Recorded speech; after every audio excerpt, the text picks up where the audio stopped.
Buletin pagi 5 September anda bersama dengan saya Siti Khadijah Jaafar. Antara tajuk utama pagi ini, penyelesaian isu penstrukturan industri air di Selangor, tarif air percuma kekal. Dan SPRM ambil keterangan Datuk Seri Hishamuddin Tun Hussein semalam.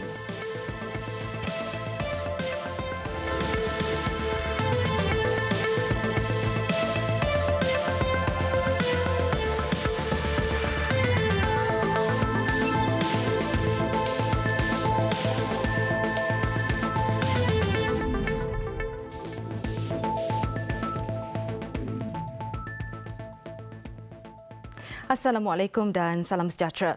Seni melambangkan aras tamadun masyarakat untuk menjadi sebuah negara maju. Itu kata Perdana Menteri Tun Dr. Mahathir Mohamad yang menekankan kepentingan masyarakat menghargai seni sebagai mengorak langkah ke arah negara maju. Tidak ada negara yang boleh berkata mereka sudah bertamadun tanpa adanya seni yang tersendiri. Sebab itu, walaupun kita berhasrat untuk mencapai wawasan 2020, tetapi wawasan itu, walau pendapatan kita bertambah sehingga beribu-ribu dolar, tetapi tanpa mempunyai seni tersendiri, maka kita tidak boleh dakwa bahawa kita sudah bertamadun. Perdana Menteri berucap merasmikan sambutan ulang tahun ke-60 Balai Seni Negara malam tadi. Katanya kerajaan sentiasa menyokong penggiat seni sejak kemerdekaan dengan pembukaan Balai Seni pertama di Jalan Ampang Ibu Negara dan seterusnya pembukaan Balai Seni di bangunan Hotel Majestic Kuala Lumpur disusuli pembukaan bangunannya sendiri di Jalan Tun Razak Ibu Negara. Seni, kata Perdana Menteri, juga menyumbang kepada ekonomi negara. Tun Dr. Mahathir turut menyeru semua pihak terus memberi sokongan kepada pejuang seni serta menghargai pencapaian pejuang seni seperti Latif Mohidin yang hasilnya kini mendapat pengiktirafan antarabangsa.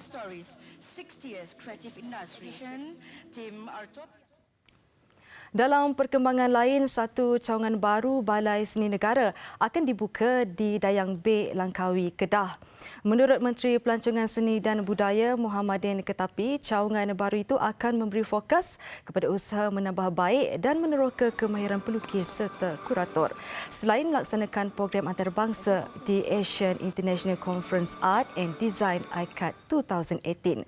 Katanya Balai Seni Negara antara produk pelancongan budaya yang berjaya menarik 737,000 pelawat dan pelancong sejak tahun 2015 hingga Jun 2018. Hasil jualan karya pula mencecah 38 juta ringgit dalam tempoh yang sama. Yang berhormat Tuan Muhammad Bakhtir. Suruhanjaya Pencegahan Rasuah Malaysia SPRM dilapor mengambil keterangan bekas Menteri Pertahanan Datuk Seri Hishamuddin Tun Hussein semalam. Ia dikatakan berkaitan kemungkinan Datuk Seri Hishamuddin memainkan peranan membawa masuk wang berjumlah 12 juta dolar Amerika ke negara ini. Memetik laporan Malaysia Kini, sumber yang rapat dengan siasatan itu berkata SPRM menjalankan siasatan sama ada pemimpin UMNO itu memainkan peranan mengatur pertemuan yang didakwa berlaku di Timur Tengah antara bekas Ketua Pengarah Risikan Datuk Hassanah Abdul Hamid dan pihak lain. Ia juga dikatakan sebab yang diberi oleh SPRM kepada Mahkamah Magistrat Putrajaya untuk melanjutkan perintah reman terhadap Datuk Hassanah pada Ahad lalu. Pegawai tinggi penyiasat yang enggan namanya didedahkan itu merujuk kepada Datuk Hassanah yang merupakan bekas Ketua Pengarah Organisasi Perisikan Luar Malaysia. Datuk Hassanah sebelum ini ditahan reman oleh SPRM selama 6 hari untuk membantu siasatan berhubung wang berkenaan. Antara yang disiasat oleh pegawai SPRM mengenai bagaimana sejumlah besar wang tunai berjaya diseludup ke Malaysia beberapa bulan yang lalu.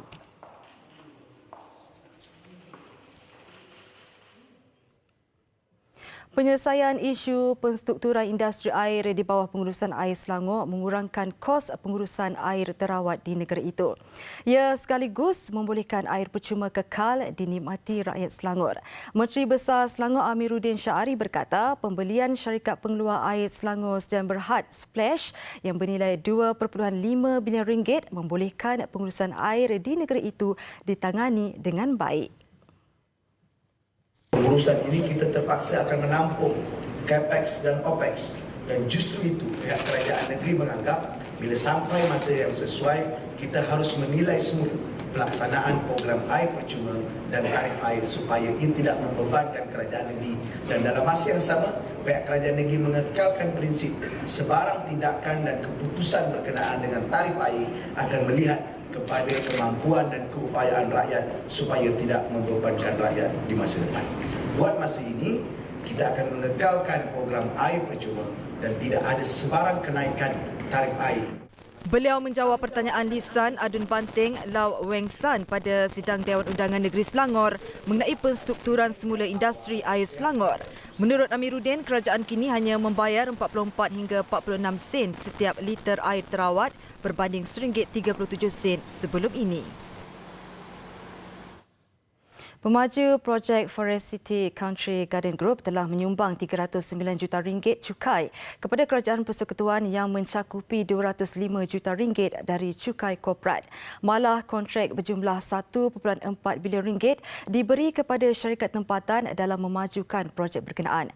Sehubungan itu, Menteri Besar Johor Datuk Osman Sapian menyifatkan maklumat kurang tepat dalam laporan media menyebabkan salah faham sesetengah pihak berhubung projek Forest City yang terletak di Iskandar Puteri Johor.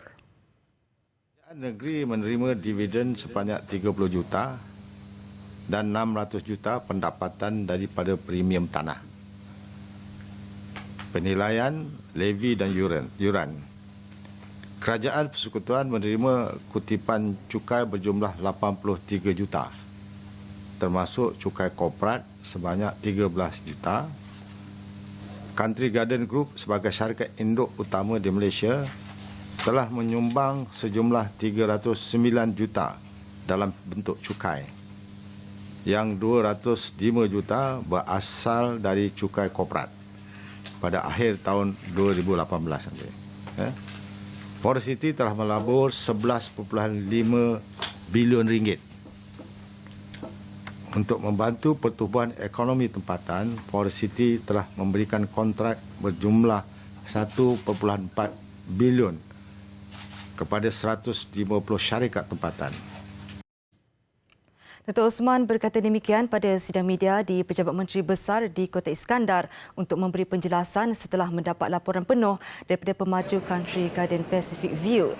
Beliau turut menafikan dakwaan pembeli Cina yang membeli rumah daripada Country Garden Holdings di China akan menerima sebuah rumah percuma di Forest City Johor. Menurutnya, Kerajaan Johor percaya Malaysia mempunyai sistem perundangan komprehensif bagi melindungi hak pelabur dan syarikat asing termasuk pembeli hartanah. Beliau turut percaya keupayaan Kerajaan Persekutuan untuk bersikap adil dalam melindungi syarikat asing yang menjalankan perniagaan di Malaysia.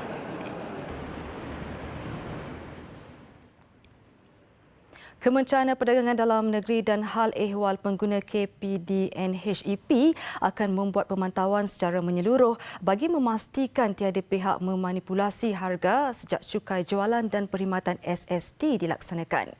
Menteri Datuk Saifuddin Nasution Ismail berkata, langkah itu meliputi semua rantaian iaitu pembekal, pengilang, peniaga dan pengguna. Ini adalah rangka yang saya maksudkan tindakan proaktif kementerian untuk mendapat maklumat sendiri di lapangan. Bukan sekadar melalui taklimat tapi melihat sendiri untuk kami memahami isu dan kedudukan yang berkait dengan perkara berkaitan dengan pelaksanaan SST. Beliau ditemui selepas meninjau sebuah kilang makanan ringan di Air Keruh Melaka. Lawatan itu bagi menyimak pelaksanaan SST bersama Jabatan Kastam Diraja Malaysia JKDM. Usaha itu katanya bagi mendapatkan maklumat selain melihat sendiri proses sesuatu produk dihasilkan sehingga sampai kepada pengguna. Pertemuan dengan pengilang membolehkan pihaknya membuat perbandingan margin keuntungan yang diambil oleh peruncit jika ada aduan pengguna.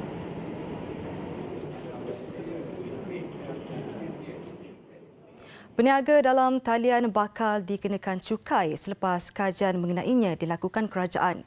Dewan Negara dimaklum langkah itu berikutan perniagaan dalam talian yang semakin berkembang selain melihat semula bentuk cukai baru yang boleh dikenakan bagi meningkatkan hasil negara. Dunia berubah pantas, Datuk Yang di-Pertua. Perniagaan atas talian ini kita akan lihat ianya akan meningkat dengan begitu melonjak tinggi dan sudah tentulah kalau kita tidak dapat dan dia mengambil alih daripada jualan lazim seperti mana dilakukan sebelum ini di supermarket, hypermarket, kedai-kedai dan sebagainya. Habit yang berubah ini yang kalau kita tidak menuruti dia dengan baik, kita kemungkinan akan kehilangan. Jadi itu juga sedang kita semak untuk diambil cukai daripadanya. Menyemak semula insentif cukai bagi memastikan impak yang minimum kepada pengurangan hasil. Beliau berkata demikian ketika usul menggulung perbahasan titah yang di-Pertuan Agong di Dewan Negara. Dewan Negara dimaklumkan sejumlah 187 kes pembalakan haram direkodkan melibatkan kawasan hutan simpan seluas 514.61 hektar. Menurut Timbalan Menteri Air, Tanah dan Sumber Asli Tengku Zulpuri Shah Raja Puji, 2,617 kes pula direkodkan atas kesalahan lain yang melibatkan hutan sama bagi tempoh 2008 hingga 2017. Aktiviti pembalakan haram termasuk pengambilan kayu kayan tanpa kebenaran daripada pihak berkuasa. Sehingga 31 Disember 2017, hutan simpan kekal di Semenanjung Malaysia adalah seluas 4,811,226 hektar, iaitu kira-kira 36.5% daripada keluasan tanah di Semenanjung Malaysia. Keluasan hutan simpan kekal telah meningkat sebanyak 23,968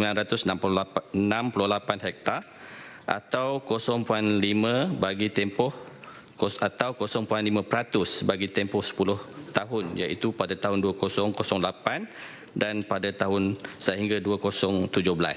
Kementerian turut mencadangkan pindaan Akta Perhutanan Negara 1984 iaitu Akta 313. Langkah itu bertujuan memantapkan penguatkuasaan khususnya kadar denda dikenakan, hukuman dan bidang kuasa kepada pusat. Kementerian turut menambah penalti tambahan bagi memendung serta membantras kegiatan pembalakan haram. Kementerian Pengangkutan mengarahkan pemeriksaan ketat di laluan khas VIP di semua lapangan terbang. Arahan itu berikutan pendedaan NSDP. Laluan itu digunakan untuk membawa masuk wang berjumlah 48 juta ringgit. Well, we are looking at this very seriously. Of course, in terms of our airport security, I have asked MHB to review the SOP of the VIP lanes. And I already ordered MHB must tighten the procedure for VIPs to use the VIP lanes. Menurut Anthony, prosedur lebih ketat perlu untuk memastikan hanya individu tertentu sahaja dibenarkan menggunakan laluan terbabit. Sebelum ini, laporan NSDP mendedahkan wang berjumlah 48 juta ringgit adalah dana kepunyaan kerajaan dan dikesan di Pejabat Organisasi Perisikan Luar Malaysia MEIO. Sejumlah 15,000 pegawai dan anggota Jabatan Bomba dan Penyelamat akan dikerahkan bagi menghadapi persediaan banjir besar khususnya di beberapa negeri terutamanya di bahagian pantai timur Semenanjung. Timbalan Ketua Pengarah Operasi Bomba dan Penyelamat Datuk Soiman Jahid berkata jumlah itu juga membabitkan anggotanya yang bertugas di beberapa pulau di perairan negara.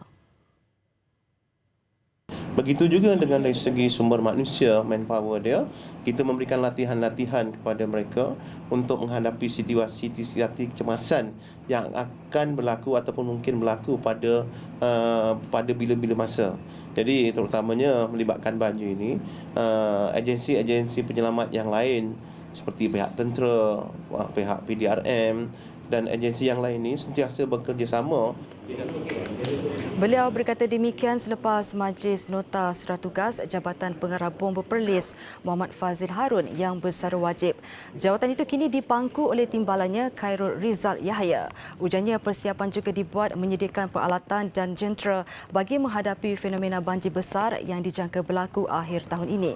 Mengulas lanjut mengenai pulau yang terdedah dengan fenomena monsun timur pada hujung tahun ini, pihaknya sudah mengambil kira beberapa langkah keselamatan yang perlu diambil oleh penduduk di Pulau Terbabit. Pada musim monsun, pengusaha pusat peranginan akan menutup premis mereka kepada pelancong.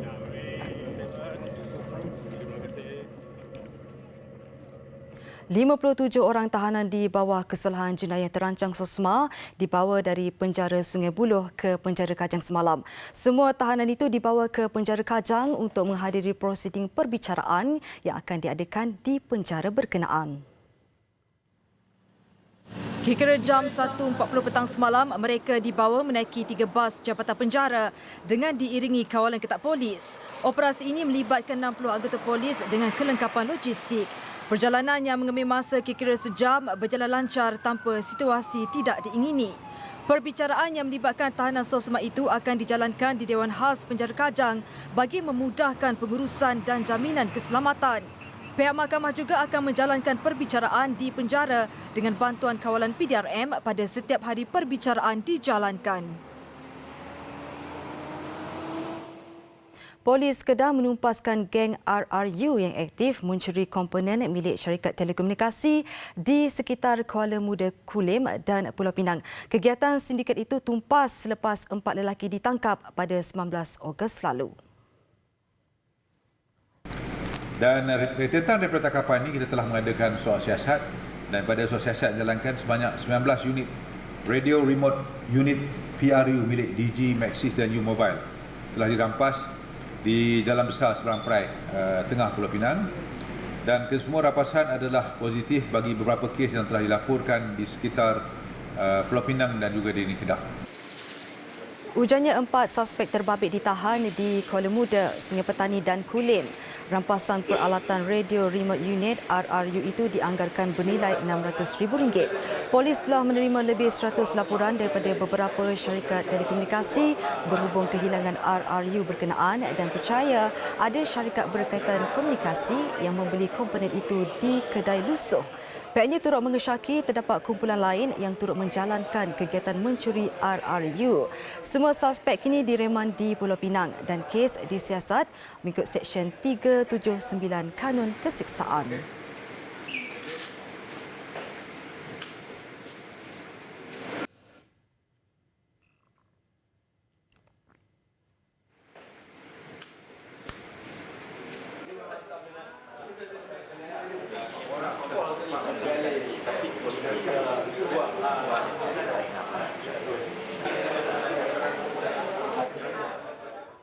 Saksikan siaran eksklusif program Soal Rakyat bersama pengerusi Majlis Penasihat Kerajaan Tun Daim Zainuddin hari ini, Rabu 5 September jam 11 malam hanya di TV3.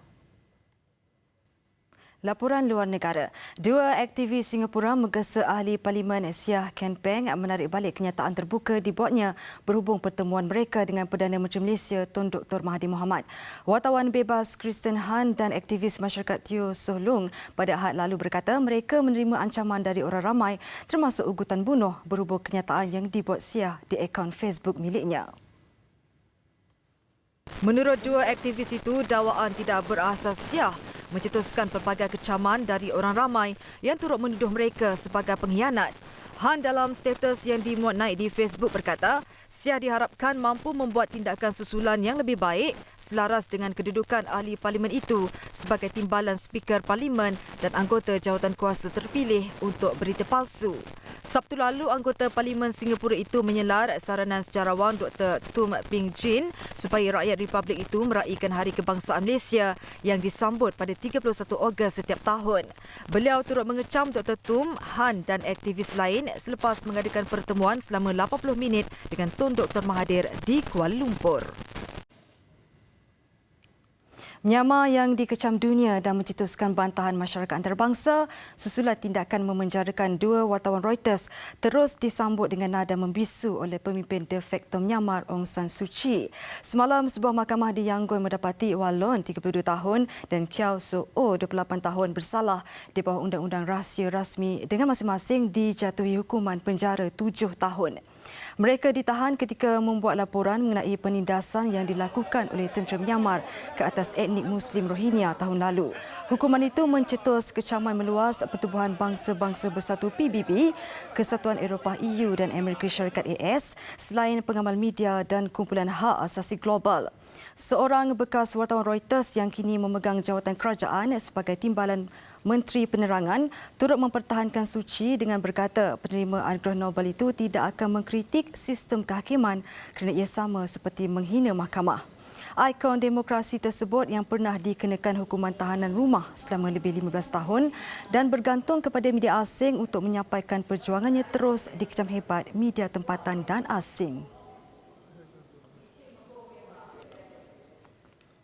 Bekas pemain bola sepak Amerika NFL Colin Kaepernick dipilih sebagai wajah baru kempen iklan Nike Incorporated sempena ulang tahun ke-30 moto Just Do It syarikat itu.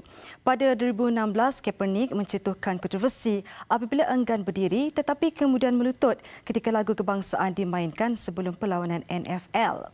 Menurutnya, beliau bertindak sedemikian bagi membantah ketidakadilan dan keganasan polis terhadap warna kulit hitam Amerika Syarikat. Susulan tindakannya itu, beberapa pemain NFL lain yang menyokong bantahan itu turut bertindak sedemikian. Tindakan pemain NFL berkenaan mencetuskan kemarahan Presiden Donald Trump yang menyifatkan mereka sebagai tidak menghormati bendera Amerika Syarikat. Selain Kaepernick, dua lagi pemain NFL, Odell Beckham Jr. dan Shaquem Griffin serta bintang tenis Serena Williams akan turut muncul dalam kempen berkenaan. Kita ke laporan sukan. Walaupun kontingen Malaysia gagal menempatkan diri dalam kalangan 10 negara terbaik di Tamasya Sukan Commonwealth dan Sukan Asia 2018, Menteri Belia dan Sukan Syed Saddiq Said Abdul Rahman masih enggan menghentikan serta-merta program podium. Sebaliknya, satu kajian semula akan dilakukan terlebih dahulu bagi memastikan persediaan atlet negara ke Sukan Olimpik Tokyo 2020 tidak terjejas. Pihak kementerian juga telah pun mengarahkan pihak MSN dan juga ASN untuk adakan satu complete dan comprehensive post-mortem dalam tempoh terdekat ini, dan laporan itu akan disampaikan kepada saya sebelum ada apa-apa tindakan susulan yang lain. Namun apa yang pasti, khidmat pengarah program podium tim Newnham dijangka berakhir dalam masa terdekat. Dilaporkan Newnham mempunyai kontrak sehingga tamat Sukan Olimpik Tokyo 2020. Bagaimanapun, Syed Saddiq tanpa berselindung menegaskan beliau tidak menggemari cara pengarah program podium pertama itu. I look forward to meeting up with him lah. Kena panggil. Seperti saya tekankan, program podium ni kita aim untuk dapat top 10. Kita gagal juga pada Commonwealth pun kita gagal juga. Pihak KBS akan panggil beliau, nanti pihak MSN dan ASN akan duduk bersama sekali. Kita tengok apa yang patut dilakukan. Untuk rekod, program podium diwujudkan pada 2016 dan ketika ini program itu sudah membelanjakan sebanyak 67 juta ringgit setakat Sukan Asia 2018. Sementara itu, Syed Saddiq juga mempunyai perancangan tersendiri dalam memastikan kejayaan kontingen negara di Tamasya Sukan Besar. Menurut beliau, pihaknya bakal melaksanakan program latihan ke arah Tokyo atau Road to Tokyo 2020, program penyediaan atlet ke arah Sukan Asia Hangzhou dan juga Sukan Commonwealth Birmingham 2022. Program-program ini nampaknya bakal berada di bawah sediaan Majlis Sukan Negara MSN selepas agensi sukan itu diminta mengadakan perbincangan segera bersama semua pemegang taruh bagi merangka program latihan yang lebih komprehensif. This is another strategy to divide. Dua perkara ini untuk fokus kepada atlet kita yang boleh menyumbangkan pingat pada sukan Olimpik dan pada masa yang sama asingkannya dengan mereka yang boleh menyumbangkan pingat pada sukan Asia dan juga Commonwealth. Turut dimaklumkan adalah pengenalan petunjuk prestasi utama KPI kepada atlet dan jurulatih. Bukan hanya atlet dan jurulatih perlu berada pada landasan sebenar bagi mengejar pingat di tamasya yang akan disertai. Malah KPI itu juga akan menjadi penentu kepada jumlah peruntukan yang akan diterima oleh persatuan sukan masing-masing.